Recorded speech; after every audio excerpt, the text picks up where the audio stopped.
ప్రతి విద్యార్థికి చదువుతో పాటు క్రమశిక్షణ ఎంతో ముఖ్యమని ఎమ్మెల్యే విజయ రమణరావు అన్నారు. పెద్దపల్లి జిల్లా సుల్తానాబాద్ మండలం భూపతిపూర్ గ్రామంలోని కస్తూరిబా బాలికల విద్యాలయంలో అదనపు వసతి గదులను ప్రారంభించి మాట్లాడుతూ జిల్లాలోని కస్తూరిబా బాలికల పాఠశాలలో భూపతిపూర్ పాఠశాల నాణ్యతతో కూడిన మెరుగైన విద్యను అందించడం జరుగుతోందని అన్నారు. నిర్మాణంతో పాటు మరి మంచి టాయిలెట్స్ కూడా కట్టివ్వడం జరిగింది.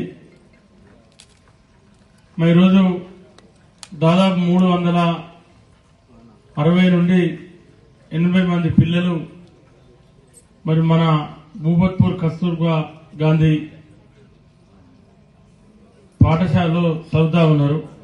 మన నియోజకవర్గంలో అన్ని స్కూళ్ల కంటే ఎక్కువ కాంపిటీషన్ ఉన్నటువంటి స్కూలు కస్తూర్బా స్కూళ్ళలో మన గర్రపల్లి స్కూల్.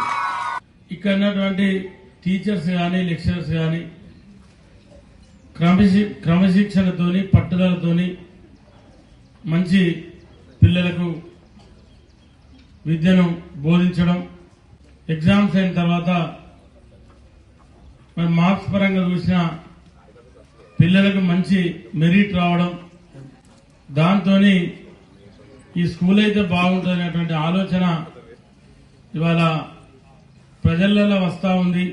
మాకు ఇంకొక ఇటువంటి రూమ్ కావాలి, హాల్ కావాలని చెప్పి మీ మేడం నాకు చెప్పారు. కాబట్టి మళ్ళా ఇదే సంవత్సరం మళ్ళీ దాన్ని కూడా ప్రారంభిస్తున్నాం. అయితే మీరు ఇంతకుముందు కుంట ఏదైతే చెరువు కుంట చెప్పిందో అక్కడి నుంచి మళ్ళీ ఒకసారి మరి వాటర్ లెవెల్ ఎవరైతే చూసేటువంటి జాలజికల్ వాళ్ళు ఉంటారో వాళ్ళని పంపించి మరి అక్కడ ఏమైనా బోర్ వేయడమా మా పిల్లల్ని మీ దగ్గర పెట్టడం జరిగింది.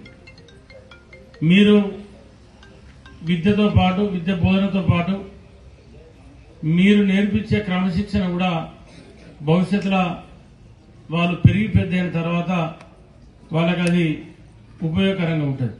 మత్తుకు యువత బానిస కావద్దు అనేటువంటి దాన్ని ఎప్పటికప్పుడు మరి ప్రభుత్వం ముఖ్యమంత్రి గారు సమీక్ష చేసి వారే దాన్ని నిత్యం పర్యవేక్షిస్తూ ఉన్నారు. గుర్తు లేకుండా నేనే చెప్పిన.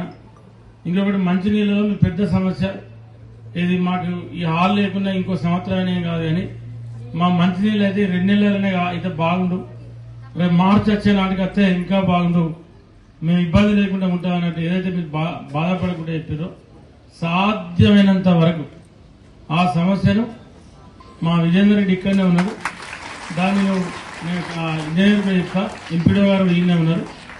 మీరు ఎక్కడ నుంచి వాటర్ మనకు రాగలుగుతుందో అక్కడి నుంచే బోర్ వేసి తీసుకొచ్చే ప్రయత్నం చేద్దామని చెప్పి తప్పకుండా మీకు ఇప్పిస్తా అని చెప్పి 7 బోర్ ఎత్త నీళ్ళు వస్తాయి, అక్కడి నుంచి మీకు నీళ్ళు తీసుకొచ్చి ఇచ్చే బాధ్యత నాది.